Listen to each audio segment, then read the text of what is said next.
वह एक रात की बात है जब गांव के पास एक पुराने हवेली में दरियाए ने अपना अनदेखा गृह ढूंढा।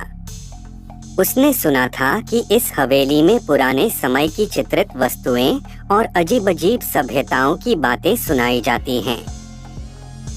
न जाने क्यों पर वह रात को हवेली की ओर खींचा गया।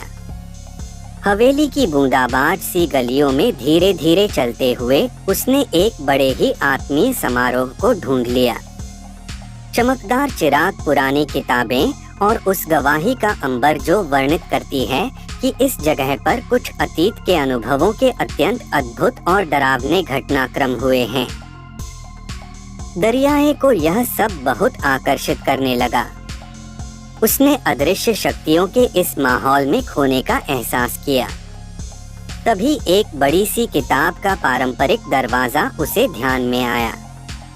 जब उसने उसे खोला तो वह देखा कि उसके सामने एक अत्यंत पुरानी और विचित्र लिखी हुई किताब है। उसका नाम था अज्ञान्तिका। दरियाए ने किताब को खोला और उसे पढ़ने लगा। लेकिन जैसे ही वह पहले पन्ने पर पहुंचा, वह देखा कि प्रत्येक पृष्ठ एक ही शब्द से भरा हुआ है, मृत्यु। उसने आगे पढ़ना जारी रखा पर हर बार वही शब्द मिलता था। धीरे धीरे वह आगे बढ़ता गया और हर पेज पर मृत्यु की बात सुनता गया।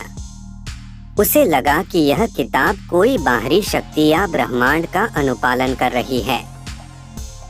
वह दरियाए ने अंधेरे के बीच में विचलित होकर किताब को बंद किया और हवेली को छोड़ने की कोशिश, लेकिन जब वह वापस जाने की कोशिश कर रहा था तो वह एक अनजान साया के सामने खड़ा हो गया। वह साया दरियाए के साथ सिर्फ एक ही शब्द बोलता रहा, मृत्यु। दरियाए के होश उड़ गए और वह जोर जोर से चिल्लाने लगा, पर वह साया नहीं जाता। उसके अंधेरे में सभी द्वार बंद हो गए और वह अकेला हवेली के अंदर फंस गया।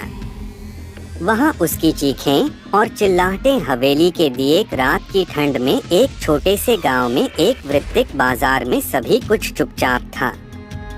बाजार की गलियों में किसी भी दिशा में आगे बढ़ने का डर था, जैसे कि कुछ अनजाने शैतानी शक्तियां इसे अपने अंधेरे आगे धकेल रही हो। वहाँ एक बूढ़ी औरत रहती थी जिनका नाम था माँ गौरी। उनके पास एक बड़ा पुराना मकान था जिसे लोगों ने काले भूत के नाम से जाना।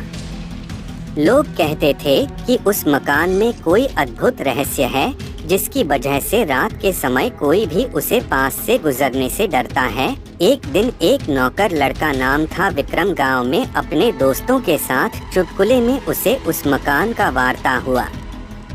धीरे धीरे वे तीनों ने निर्णय किया कि उन्हें उस घर में जाना चाहिए और देखना चाहिए कि क्या सचमुच कुछ अद्भुत है। विक्रम और उसके दोस्तों ने रात को मकान की ओर बढ़ते हुए देखा कि मकान के दरवाजे ही खुले हैं।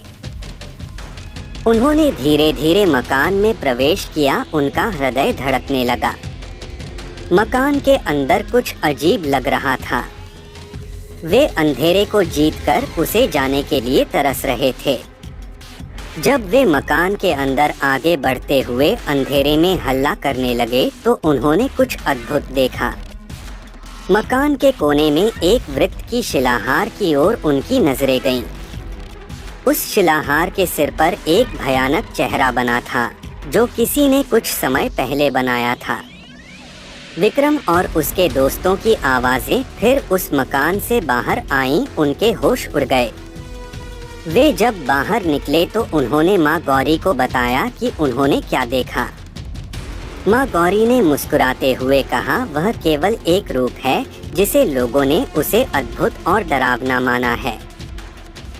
सच्चाई यह है कि वह एक गोले का हैवान नहीं, बल्कि यह हमारे अंदर के भय को प्रकट करता है। विक्रम और उसके दोस्तों ने उस मकान को छोड़ दिया, लेकिन वह अनुभव हमेशा उनके मन में बसा रहा। विक्रम और उसके दोस्तों को वह अनुभव बार बार याद आता रहा। वे सोचते रहे कि क्या वास्तव में उन्होंने कुछ अद्भुत देखा था या फिर यह सब उनके मन की उत्पन्न कल्पना थी। विक्रम और उसके दोस्तों ने दूसरे दिन फिर से मकान की ओर देखने का निर्णय किया।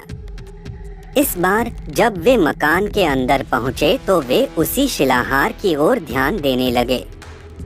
धीरे धीरे जब वे वृत्त के करीब पहुंचे तो उन्होंने देखा कि चेहरा अब जीवित हो गया है। वह उनकी तरफ आंखें बंद की और उसके होंठ एक हल्के हास्य का अंदाज दिखा रहे थे। विक्रम और उसके दोस्तों का दिल धड़कने लगा। उन्हें अब यकीन था कि यह शिलाहार केवल एक अद्भुत कल्पना नहीं था बल्कि कुछ और था।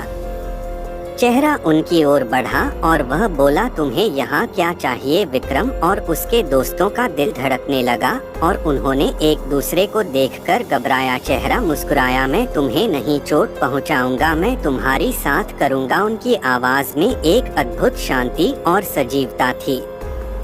वे दरवाजे की ओर बढ़े और मकान से बाहर निकले। उन्होंने देखा कि वे अब दरवाजे के पास नहीं थे जिधर उन्होंने उसे छोड़ा था। वे समझ गए कि यह सब कुछ केवल एक सपना था। वे गांव के बाहर निकले और सूर्योदय के साथ ही सब कुछ वापस सामान्य हो गया। उन्होंने किसी को अपने अनुभव के बारे में नहीं बताया क्योंकि वह जानते थे कि उसकी कोई वास्तविकता नहीं थी। विक्रम और उसके दोस्तों ने किसी अद्भुत या डरावने चीज का पता नहीं लगाया, लेकिन उनके मन में उस अनुभव की याद हमेशा रहेगी जो उन्होंने उस मकान में जाकर पाया था।